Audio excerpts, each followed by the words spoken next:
is enough said. What's up, Heat Nation? Ernest here, back with another Miami Heat Talk video. Video number 2 of the day, you guys. You know I'm trying to give you more content, so please show some love by liking the video. Do not forget to subscribe to the channel as we continue our push for 6,000 subscribers. And together, let's go on another Miami Heat Talk adventure. Now, as I mentioned earlier, you guys, this is video number 2 of the day. I did post a video earlier today talking about if Kyle Anderson, Davion Mitchell, and Andrew Wiggins, if they can save the Miami Heat season, which I think they definitely can. And look, you guys, the Heat, I mean, I understand we had that embarrassing loss last night against the Brooklyn Nets, but this was a team that was built for Jimmy Butler, Bam Adebayo, and Tyler Hero. Jimmy's obviously not playing. So with Jimmy out, you're seeing holes on this team. You're seeing gaps on this team. Spo's doing his best to try to fill those gaps. Sometimes we win, sometimes we lose. But the fact that we're getting some help in the form of Andrew Wiggins, Davion Mitchell, and Kyle Anderson, you're going to see that the final 32 games of this season, I think we're going to see a great Miami Heat push. Now, I may be wrong. It may be just 16-16, and then we finish this year 41-41 and make it as a play-in team. And if that's the case, let's roll. Let's go. Let's give it the best shot that we can because we need to make the playoffs. But there's no argument with any Miami Heat fan that more help would be beneficial for this team. Yes, we're getting Andrew Wiggins. Yes, we're getting Kyle Anderson. Yes, we're getting Davion Mitchell. But if you can get some more help, awesome. You're seeing some holes in this lineup. Our starting lineup, I love Kel'el Ware, Tyler Hero, and Bam Adebayo. I'm even cool with Duncan Robinson starting in the backcourt, even though I feel that it hampers us a little bit defensively when you have Tyler Hero and Duncan Robinson starting in the backcourt. That's why I've proposed to have Davion Mitchell as your starting point guard to guard the opposing team's best guard. But I'm not the coach, so whatever. But Haywood Highsmith starting as the small forward. That's the hole. Not because he's a bad player, you guys. He's a great defensive player. But certain times, especially on the offensive end, he chokes. You need somebody on the wing that's better. So that's where Andrew Wiggins comes in. Andrew Wiggins is a huge upgrade. Having Kyle Anderson gives you another body. Having Davion Mitchell gives you a point guard. So you can figure out what's going on with Terry Rozier. If you continue to have this Terry Rozier problem, you have Davion Mitchell. The last 2 games, Rozier's been fine. He's been great off the bench. But still, you need another option. So I think Davion Mitchell is a great piece as well. Now, the Miami Heat roster is full. 15 players. But the Miami Heat do have another chance of upgrading this roster. The buyout market. The only way they can do that is if they release a player. Now, it might be Kashad Johnson, might be Alec Burks, who knows. Now, I did an episode yesterday about this, you guys. I did the part 1 episode of the buyout market where I talked about 4 specific players. Ben Simmons, who I don't think is going to go to the Heat. Most likely, we'll hear a little bit today. Probably, it was even posted before this video, but most likely Ben Simmons will end up with the Cleveland Cavaliers, in my opinion. That's, they're the number 1 team in the East.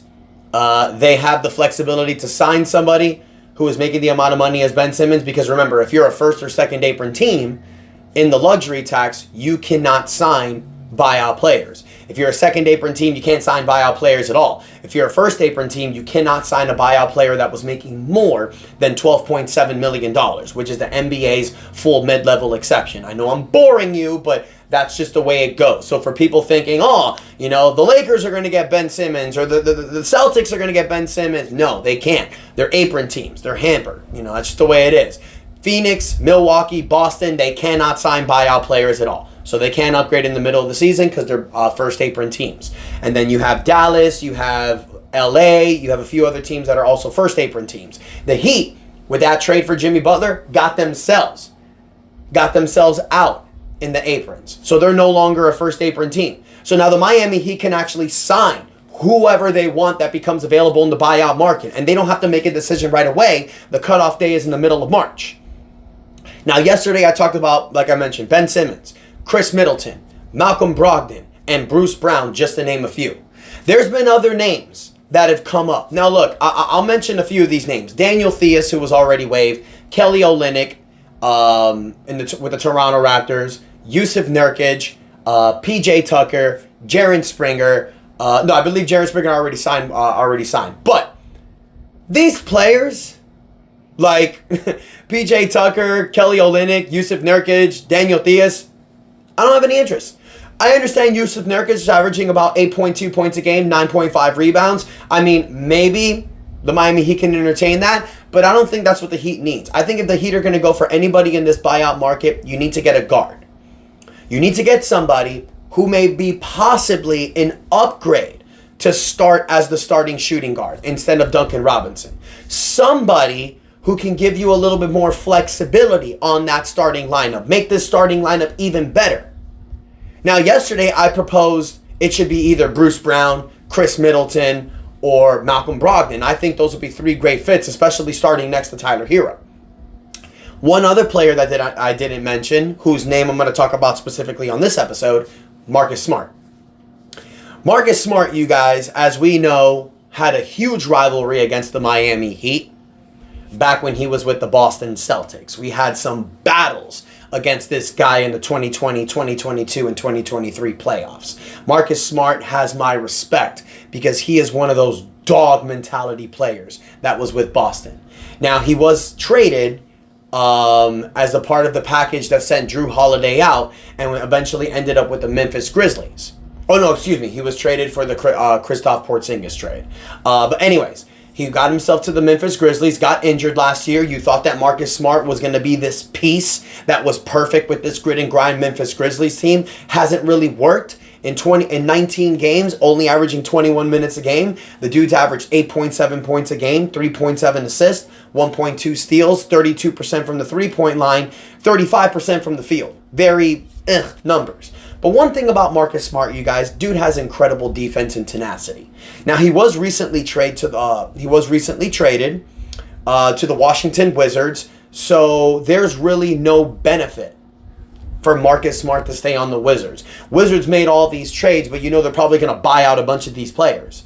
So Marcus Smart, you guys, making $20 million this season, $21 million next season, can potentially be bought out. And if he's bought out, you guys, I think Marcus Smart would be a great fit on this Miami Heat roster. He embodies the Miami Heat culture. He's the type of guy that doesn't need to score. He's a point guard. He facilitates for others. He plays strong defense. This is a guy that you sign him, you can plug him anywhere on this roster. Maybe coming off the bench, maybe even starting. So Tyler Hero can move to the shooting guard position. Marcus Smart starts as the point guard, and now it's Marcus Smart's job to guard the team's best opposing guard. This is exactly what I want on this team. I love this starting lineup with Andrew Wiggins, Tyler Hero, Kel'el Ware, and Bam Adebayo. But one thing I think this lineup is missing is another guard who is defensive-minded first. So this can give Tyler Hero the flexibility to focus on the offense. I've seen the games we play against Cleveland. Tyler Hero has to guard Donovan Mitchell, which is fine. I'm cool with Tyler Hero defending. He's upgraded, but you want a better defender on the team's opposing point guard. What if you're playing Memphis against John Morant? I don't want Tyler Hero guarding John Morant. I'd like Marcus Smart to be guarding John Morant. Or maybe you change the lineup a little bit. Maybe you can move Andrew Wiggins as the starting small forward, Haywood Highsmith as the shooting guard, and Tyler Hero as the point guard. That's an option as well. But I think if you're able to get a Marcus Smart in the buyout, you guys, it gives you much more flexibility. It adds more to this roster who's already upgraded and gotten better. The buyout market is going to give the Miami Heat a shot to get even better for this playoff push. Look, guys, I don't think this is a championship team. I don't think the Heat are going to win the NBA Finals. Anything can happen. I will say that. Anything can happen. But this Miami Heat team can surprise a lot of people, especially if they get better in the buyout market.